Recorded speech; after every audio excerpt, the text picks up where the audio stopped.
According to a report by the administrative officer of Katakwi district, more than 60,000 families are on the brink of starvation due to the prolonged drought. So what the parents try to do, they try to look for something during midday for these young siblings, 6, 7, 8, 10 years below, but the rest have to wait for one meal a day.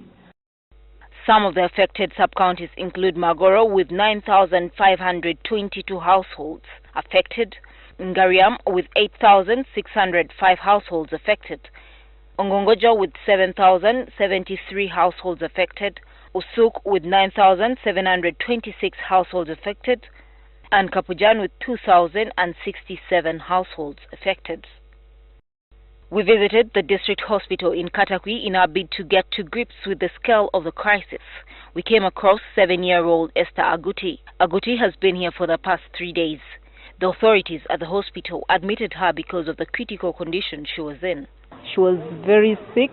She developed a rash in the mouth and basically candidiasis. She was having diarrhea and then vomiting.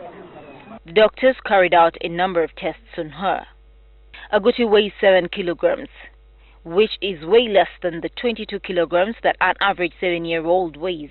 For the 3 days she has been here, there's some slight change because the diarrhea has stopped, vomiting has stopped, and she's able to eat. Because by the time they brought her, she was not able to eat because of pain in the throat. Her family has been hit hard by the drought and barely has enough to feed. They have to ration the little food they get to survive. But the little girl could not withstand the rationing because she is on antiretroviral drugs.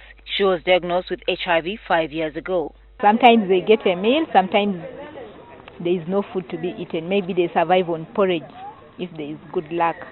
Aguti is among the 232 HIV patient youngsters who are malnourished due to a food shortage at household level in Katakwi district. You find a majority of these children are lacking food. And yet before, it wasn't like that. They looked healthy. Sometimes when you get a child is 13 years old, but when you look at the child physically, it looks like he's 6 years old.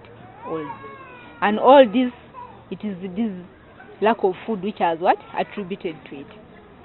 Many of these children, what I think, might die due to other illnesses, because if malnutrition is a threat, then other illnesses easily will come in and they will die.